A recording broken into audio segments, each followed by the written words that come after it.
Hello everyone! Happy Wednesday!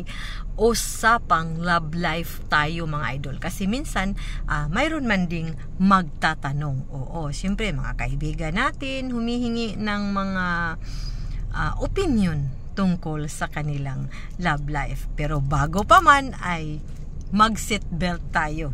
Kumbaga, itong tinatawag na fasten your seatbelt.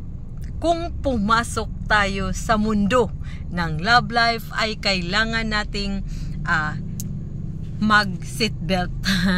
Kumbaga, hinugtanay sa bakos kung sa Binisaya pa. Oo, fasten our seatbelt. So, kung pumasok tayo sa mga ganyan ng love life, world of love life. O, di ba? Lahat naman, halos lahat mayroong love life. Usapang love life muna tayo mga idol.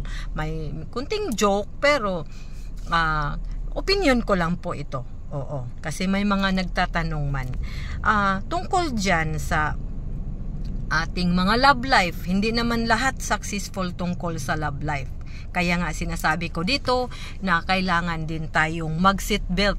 Fasten ang seatbelt natin sa ating kung pumasok tayo sa mundo ng love life. Bakit?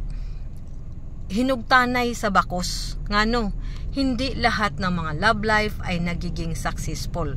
Karamihan ay mayroon talagang yun bang masasaktan tayo. Bakit? Lalong-lalo na mga kababaihan. Yung mga kababaihan kasi is madaling masaktan siyempre. Kahit sino pa man na kung maka-partner na mayroon cheater na partner ay masasaktan talaga. O di ba? Kahit naman yung mga lalaki, di ba, ayaw man din nila na may nag-cheat din ang kanilang partner. Pero kung ganun pa man, sinasabi natin dito na mga babae, huwag kayong maglungkot-lungkot. Yung iba, marami na silang kalungkutan para bang mawawala na ang buong mundo. Hindi. Kasi may mga lalaki talaga na kung makikita nila na parang iwan ko kung ano ang nasa isip nila na bigla na lang ma-attract sila. Oo. Kahit na sa mga kapitbahay, oo, ma-attract sila. O kung kahit na masasabi natin na kung tingnan natin mas maganda pa man tayo sa ina-attrakan ng ating partner, kasi parang talagang naano na sa kanilang isip niyang sa kanila ba na pagiging cheater. Kasi kung cheater talaga, kahit na anong ganda pa ng kanilang partner, kahit anong yaman pa ng kanilang partner, kung talagang ugali na sa isang lalaki na mag-cheat, ay kahit na makakita pa, sabi nila yung magsayal pa ang poste, ay talagang papatol yan. Pero huwag kang mawala ng pag-asa. Hindi sa'yo, girl, ang mali, kundi nasa kanya. Ang una mong gawin, siyempre,